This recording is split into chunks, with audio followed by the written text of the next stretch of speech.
পাশের দেশ ভারত থেকেও পানি আমন্ত্রণ না জানালেও চলে আসছে। হ্যাঁ, তো এগুলো আমরা ভেবেই এখন কিছু পরিকল্পনা নিতে চাচ্ছি, যেন দুরকম, একটা হলো যে মানুষের পাশাপাশি গরু ছাগলেরও যেন একটা শেল্টারের ব্যবস্থা হয়, প্লাস আপনারা দেখবেন যে রিলিফের মধ্যে মানুষের খাদ্য যত আসে, গবাদি পশুর খাদ্য তত আসে না, কিছু আসে।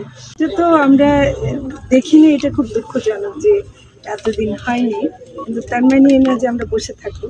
আমরা এটা অবিলম্বে এটাকে কার্যকর করার জন্য ব্যবস্থা নিচ্ছি, এবং যেন এটার মাধ্যমে অন্যান্য দেশের যে এখানে খামারগুলো আছে সেখানে গোখাদ্য সরবরাহ করা যায় সেটা ব্যবস্থা করছে। তো সেটা যদি হয়, আমাদের আসলে জনবলের একটা প্রশ্ন আছে, যে যেহেতু এটা খুব বিশেষায়িত, অনেক মেশিন অনেক সফিস্টিকেটেড মেশিন আছে, সেগুলো পরিচালনা করার মতো জনবল আমরা আনছি, আইনে ব্যবস্থা। কতদিন লাগতে পারে স্যার?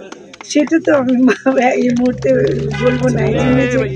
আমরা কাজ শুরু করছি অবিলম্বে, শিগগিরই হয়ে যাবে।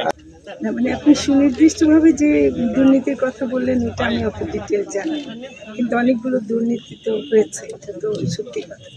তো আমরা সেগুলো সবই দেখছি, এবং এই সরকারের তো কাজই হলো যে সংস্কার করা, এবং যেগুলো ভুলভাল কাজ হয়েছিল, অনেক শুধু দুর্নীতি এমন না, টাকা পয়সার এমন অনেকগুলো কাজ যেমন হয়নি, হ্যাঁ, শুরু করেছে একদিন হয়ে তারপর ফেলে রেখেছে, এই যে সম্পদ নষ্ট করা।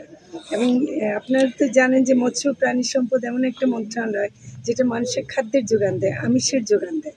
তো এখানে কোনো প্রকার দুর্নীতি সহ্য করা বা কোনো রকম অবস্থা সহ্য করা আমরা এটা করতে দেব না। ম্যাডাম, সবশেষে একটা প্রশ্ন, আজকে এত সুন্দর ভবন একটা নির্মাণ করছেন, আপনি জানেন যে আমাদের সিলেট হচ্ছে বন্যা দুর্গত এলাকা, এবং প্রত্যেক বছরই বন্যায় সিলেটের মানুষ হাবুডুবু খায়। তো সিলেটের যে হাঁস মুরগি ছাগল এদেরকে শেল্টার, এদের করে নতুন করে বন্যা থেকে বাঁচতে কোনো শেল্টার হোম তৈরি করার পরিকল্পনা আছে কিনা? আমরা এটা নিয়ে আজকে আলোচনা করছিলাম, কারণ বন্যা এখন ফ্রিকোয়েন্সি বেড়ে গেছে। আগে হয়তো বছরে একটা হতো, এখন 2-3 বার হচ্ছে। ক্লাইমেট চেঞ্জের এটা একটা এফেক্ট আছে। পাশের দেশ ভারত থেকেও পানি আমন্ত্রণ না জানালেও চলে আসছে। হ্যাঁ, তো এগুলো আমরা ভেবেই এখন কিছু পরিকল্পনা নিতে চাচ্ছি, যেন দুরকম, একটা হলো যে মানুষের পাশাপাশি গরু ছাগলেরও যেন একটা শেল্টারের ব্যবস্থা হয়, প্লাস আপনারা দেখবেন যে রিলিফের মধ্যে মানুষের খাদ্য যত আসে, গবাদি পশুর খাদ্য তত আসে না, কিছু আসে। আরও যেটা ওনারা তুলে ধরলেন সেটা হলো মেডিসিন। হ্যাঁ, এবং আমি ধন্যবাদ জানাবো আমাদের ডিজি সাহেবকে, যে গতবার যে ফেনীতে এবং যেখানে হয়েছিল সেখানে ইমিডিয়েটলি গোখাদ্য সরবরাহ করা এবং ওষুধ দেওয়া। এটা আমরা গতবারের এই যে অগাস্টের পরে যে বন্যা হলো আমরা করেছি সেটা। তো কাজেই এরকম পরিকল্পনা আমাদের নিতেই হবে, নাহলে তো বাঁচবে না মানুষ। ঠিক আছে।